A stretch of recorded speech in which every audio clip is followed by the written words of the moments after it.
আসসালামু আলাইকুম প্রাণপ্রিয় কলিজার ভাই বোনরা। এটা হলো কিশোরগঞ্জ জেলা উজুর ব্যবস্থাখানা। তো এটা বাহিরে একটা বিশাল লম্বা একটা জায়গায় উজু ব্যবস্থাখানা আছে, তার পাশে মসজিদের সাইডে উজুখানা আছে। তো আমি এখান থেকে উজু করে নিলাম। আর আমার ওই সাইডে দেখা যাচ্ছে কিন্তু আমাদের পাগলা মসজিদ। তো উজু শেষে চলে যাব আমাদের মসজিদে নামাজ কায়েম করার জন্য, কারণ আমি একটু লেট করে চলে আসলাম আজকে। তারপর মসজিদের ভিতরে প্রবেশ করলাম আপনাদের মাঝে একটু ভিডিওটা শেয়ার করার জন্য। যদি ভালো লেগে থাকে তাহলে একটু কমেন্ট করে জানাবেন আপনাদের মাঝে কিরকম লাগলো আমাদের কিশোরগঞ্জ জেলা পাগলা মসজিদের ভিতরে এটা সম্পূর্ণ।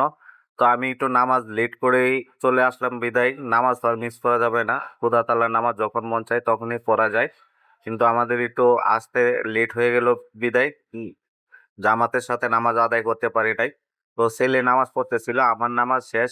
তারপর আর কি করব, বসে বসে ভিডিও করতেছিলাম, কারণ আপনাদের মাঝে তুলে ধরার জন্যই একটু ভিডিও করে নিলাম। আর এখানে অনেক ভাইরা যারা নামাজ জামাতের সাথে পড়তে পারে নাই তারা এখানে নামাজ আদায় করতেছিল, কারণ আমাদের আল্লাহ পাক বলেছেন যে যখন সময় হবে তখনই নামাজ আদায় করবে। সময় থাকতে থাকতে যেন ওই নামাজ কাজা হলেও আল্লাহ পাক কবুল করে। তা আপনাদের একটা শান্তির জায়গা হলো মসজিদের জায়গা। যে যত কিছুই বলেন না কেন, খোদা তাআলার দরবারে যদি মাথা নত করা যায় তার থেকে আর কখনো শান্তি অন্য কিছুই পাওয়া যায় না। তো এখানে সবাই নামাজের জন্য ব্যস্ত, আমি একটু ভিতরে চলে আসলাম কারণ মসজিদটা অনেক বড়। আমি একবারে সবার সামনে চলে আসছি, কারণ আপনাদের মাঝে ভিডিওটা সম্পূর্ণভাবে তুলতে পারি যেন। সেজন্য সবার সামনে এসে সম্পূর্ণ মসজিদের ভিডিওটা ধারণ করলাম। আর এই মসজিদটা ছোট ভাবতেছেন, আসলে তা না। অনেক বিশাল বড় একটা মসজিদ, যেটা কি আর বলবো, বলার কোনো ভাষা নাই। এটা হইলো মেইন। তারপরে এটার সাথে আছে আর একটা মসজিদ। মসজিদ একটাই কিন্তু সীমানা অনেক বড়। এখানে যাদের ওইখানে জায়গা না হয় তারা এখানে চলে আসে নামাজ কায়েম করার জন্য, কারণ শুক্রবারে এদিক ওইদিক কোথাও জায়গা হয় না। আর শেষ পর্যন্ত রাস্তায় কিন্তু এখানেও কিন্তু অনেকেই কাতার আর বেদে নামাজ আদায় করে। তো এটা হইলো আমাদের পুরুষের জন্য, যারা যারা আমাদের পুরুষরা আসে শুক্রবারে তাদের জন্য এই ব্যবস্থা। আর এটা হইলো আমাদের মা বোনদের জন্য। এটা হইলো যে চারতলা একটা বিল্ডিং। এখানে সকলকেই মেয়ে যারা আছেন মা বোনরা যারা আছেন তারা এখানে ওযুখানার ব্যবস্থা আছে, এখানে ওযু করে ওনারা চারতলা পর্যন্ত নামাজ কায়েম করার মতন সুন্দর একটা ব্যবস্থা আছে। যেহেতু আমি মহিলাদের নামাজখানা যাইতে পারবো না, সে অনুমতি নাই।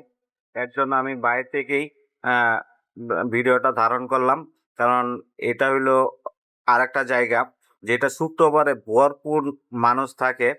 আর কি বলবো, আসলে আমাদের আল্লাহর ঘর যে এতটা নিয়ামতের একটা ঘর, সেটা কিশোরগঞ্জ না আসলে কেউ বুঝতে পারবেন না। কারণ এখানে বাইরে আপনি তবজি পাবেন, জায়নামাজ পাবেন, সে সাথে আপনি কোরআন শরীফ পাবেন।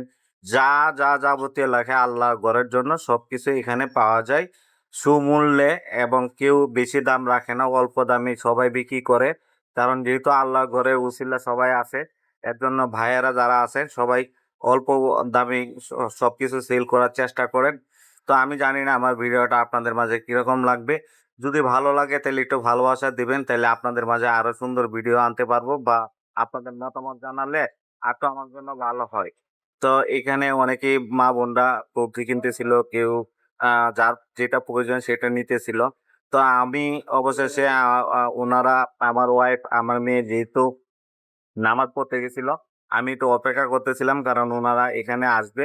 এর জন্য আমি এখানে অপেক্ষা করতেছিলাম তাদের জন্য।